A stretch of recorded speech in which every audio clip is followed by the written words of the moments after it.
Welcome to the Spooky Owls. My name's David, and I'll be interviewing Kate Cherrell today. She's the owner, blogger of burialsandbeyond.com. Good morning. Good morning. Good. It's early in the morning here, or say it's 10 o'clock. We're in lockdown still. How are you going with all that? Well, it's not much change for me, to be honest. All I do is write and read, so it's bliss, to be honest. And you refer to yourself as a professional goth. Yeah, So, yeah. yeah. I think that encompasses kind of all of my interests and vague achievements. Oh, well, the thing is, the reason we're talking to you today is, one, because of your wonderful website, Burials and Beyond.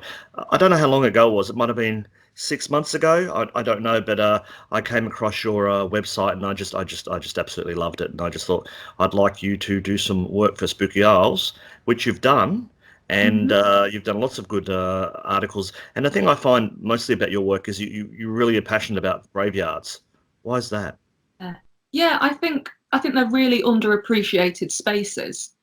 Really, I think not just in terms of history. You'll always find lots of family history and local history groups showing an interest, but as green spaces, as spaces for communities to really treasure, I think there's an untapped element in every churchyard and every cemetery, especially. And I think the cemeteries that have actually realised that people are passionate about these locations have really created something beautiful in the cities they're in, like the big cemeteries in London, like Brompton and so on. They have these amazing communities within the cemetery walls, and with Arnos Vale in Bristol that I'm involved with, it's an amazing space that was funded and brought back to life, pardon the pun, by like the Friends of Arnos Vale and the local community. And now it has an amazing events program. It has really good cafe, and people are walking the dogs there. There's always children there. There's weddings there now, and it's a really beautiful space. And I think if more people could realise that they have this on their doorstep and just work to preserve it, it would bring so much life back into a community. What are you doing at Arnos Vale? Tell us about that in Bristol. What was your work there? Well, occasionally I duty manage there, so I'm just kind of making sure that there's a lot of night tours, there's a lot of events, things like that. So I'll make sure that everyone gets on and off the cemetery, everyone gets locked in. But well, also, it makes you the cemetery keeper in some kind of way, doesn't it? Oh, it's nice. It's nice saying, "Oh, I've got the keys to the cemetery gates." There's an element of like, yeah, that's pretty cool.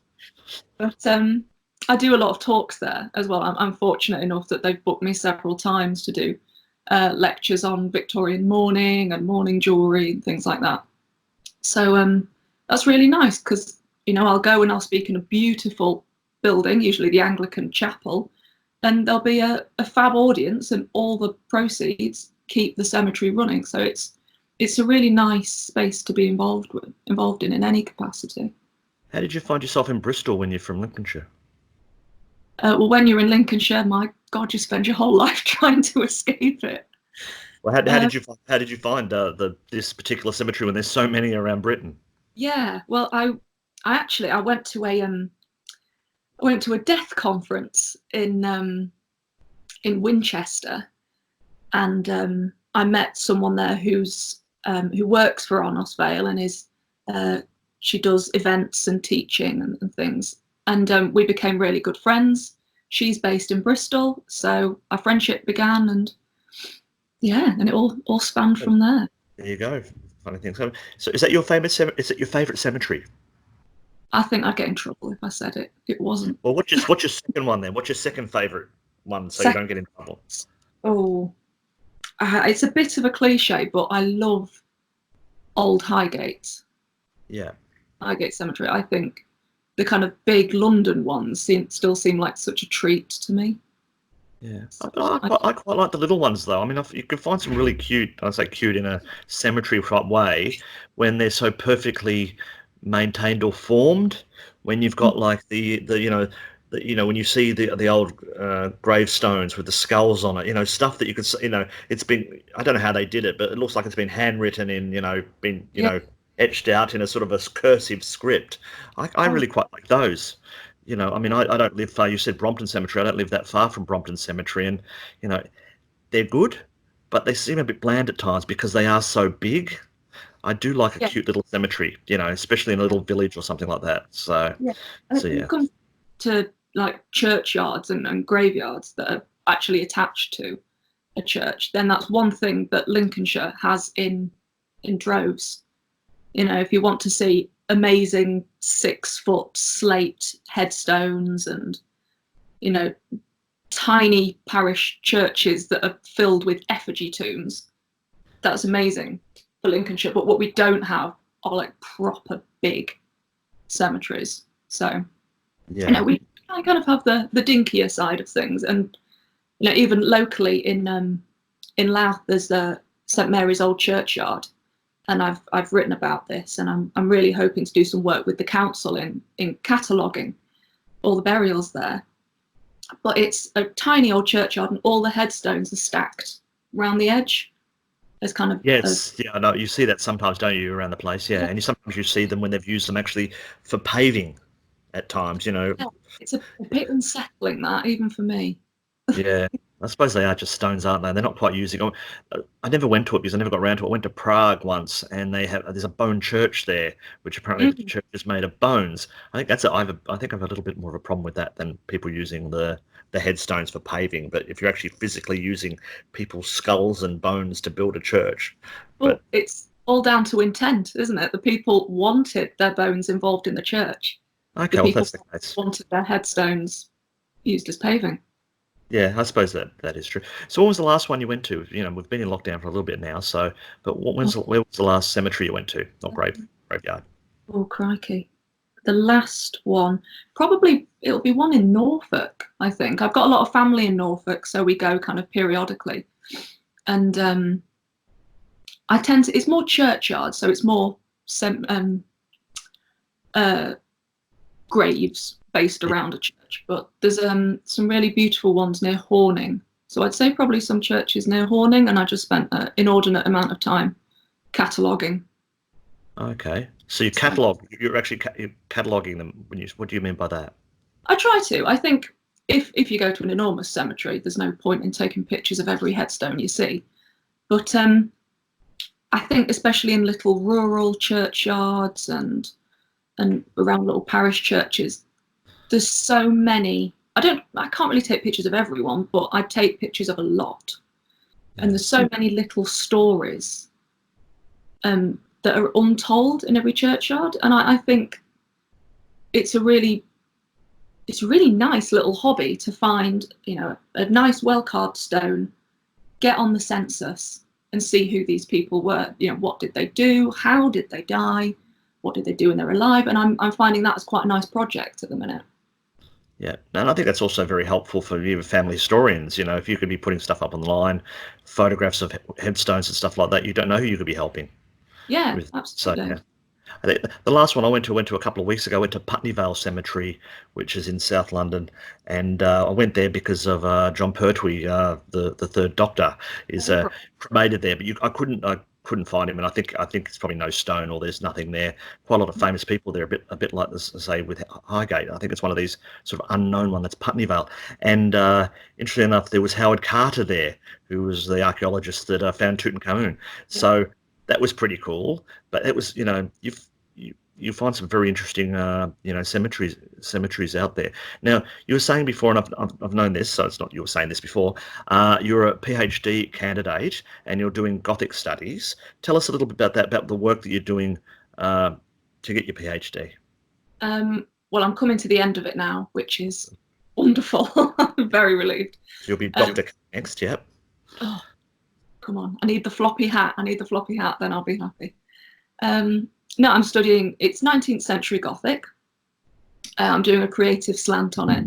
And the focus in my work is on 19th century spiritualism, so the early days of the spiritualist movement, and particularly women's writing, and how a lot of the depictions of these women, these female mediums, have fed down into 19th century Gothic and contemporary Gothic. So, in short, there was a couple of there's a group of very, very famous female mediums. They wrote about a little bit about themselves. Mainly, they were written about, and these women became inadvertently kind of the cliches and the basis for a lot of modern depictions of, you know, mediums and fortune tellers. So nothing in contemporary Gothic that depicts a medium is ever truly new. You know, it's filtered down through history, and so I'm kind of contrasting the events as they happened and the depictions as they happened with the way we interpret that today in contemporary fiction. Okay, so just so we're all on the same page, what do you see as the sort of the cliched image of a woman from that time? Well, I think today, if you see, there's two. I always say there's two forms that a medium can take today. They're either a fat, sexually void older woman who's untrustworthy, or a very beautiful young kind of nubile woman. So there's kind of sexual potential and sexlessness, and I think that comes into depictions of mediumship, female mediumship, a lot. So they're my two. And how do you think that affects what they're doing, though, as far as, you know, you've got two different images there. And I'm trying to get my head around this because you've been obviously studying every little bit of this. So this is me trying to do it from a very layman's person. How does that affect the result of whatever they're doing? Because I could sort of see what you've just said there. You've got the Morticia, very sexy, or, you know, the sort of the, you know, one, and then you've got a sort of a frumpy old woman that's like, you know, a bit nutty, or however it might be, and probably a bit of a crook, but, you know, you just take it on face value. How does that affect how we feel generally about mediumship? I think a lot of it comes down to, if we're looking at the validity of a medium, this is in literature, this isn't applicable to kind of modern mediumship, which is a completely different kettle of fish. This is purely on kind of, you know, very dramatic Victorian seance. With a younger woman, when they're depicted, they're generally teens, and so they are, through being sexually unavailable, their connection to the spirit world is more pure. That's how we kind of see it on a base level. Whereas an older woman, she's no longer attractive, and again, sexlessness, and so she has less reason to be deceptive, and then once again her connection to the spirit world is pure. So I think a lot of it comes down, I personally see a lot of it coming down to desirability and validity through a very kind of Anglican prism. Mm-hmm.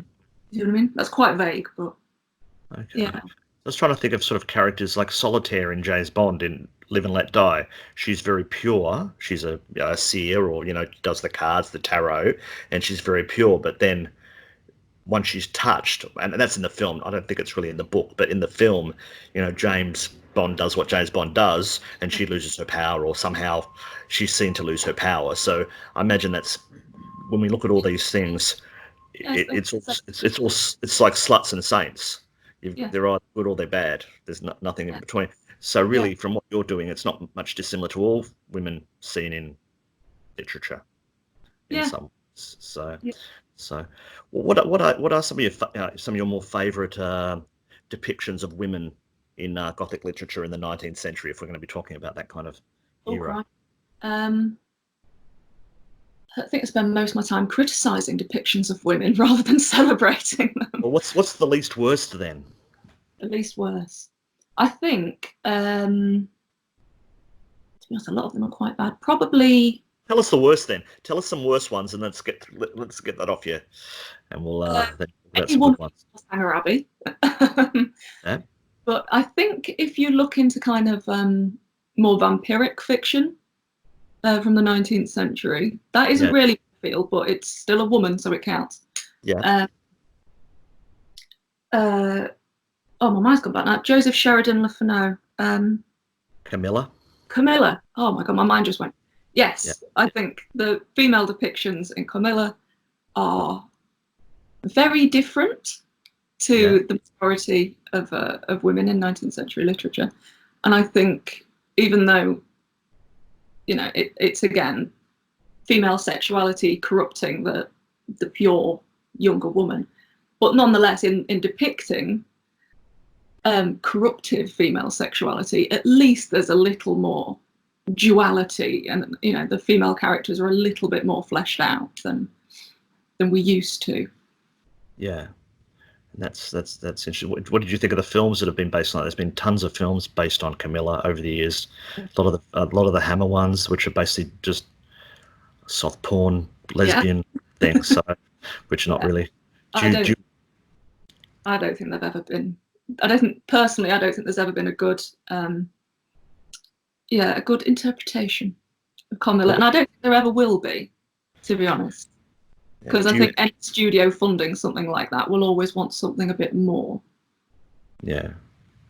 Do you have any horror films that you do think are okay, that you do enjoy? Oh, I see. I'm a very bad person to ask with that, because I love horrific, terrible horror films. Well, tell me some of them then. What are the horrific ones that you like? Just because we might like them. Oh, right. Okay. We watch all sorts of things here. That's not a. Yeah. To be honest, when it comes to things like that, anything sharky that crosses over into horror, I'm good with. Okay, so are you talking like the Sharknadoes or even Jaws? Anything that involves big monsters? That's true. I ghost shark, sand sharks. Obviously, this is very highbrow. Baby shark, but oh God, not that. Not that. So we're all in lockdown at the moment, and you're saying that it's, as a professional goth, it's good for you because you get to read and watch and do whatever you need to do in the quiet of your own home. What projects you're working on besides your PhD, or is there nothing other than PhD at the moment for you? Oh no, there's always something ticking over. I've just finished editing a manuscript for a writer up in Manchester, so that's been nice. That was I think I'm still waiting for one chapter back, but I've done the majority of that. Always I've got the blog going on, and generally sending articles out to local newspapers that have now gone online. That's good. That at the minute, and countless other writing projects, but the PhD at the minute is the main one, I've got to say. All right, well that's exciting. So when does the PhD finish? Or when does it completed, I should say? In the thesis, really, as soon as I get the okay. So it should be a couple of months, but on the home screen. Oh, that's all right. So, well, hopefully I would say hopefully you'll survive, because hopefully we all survive. But I say hopefully you survive without being able to go to a cemetery anytime near soon. I know that's the only thing I'm finding tricky. I will go to a cemetery, but for enjoyment's sakes anyway. So it's all a bit dreadful at the moment. All right. Well, anyway, thank you for that, Kate. This is we're only just starting doing these interviews, but it's really good to talk to you. And hopefully, maybe one time we might get you out to a cemetery and you can show us around and we can film some of that and have a chat about some of the things that you know. So thanks very much, and we'll talk to you soon. You take care. And you. Thank you.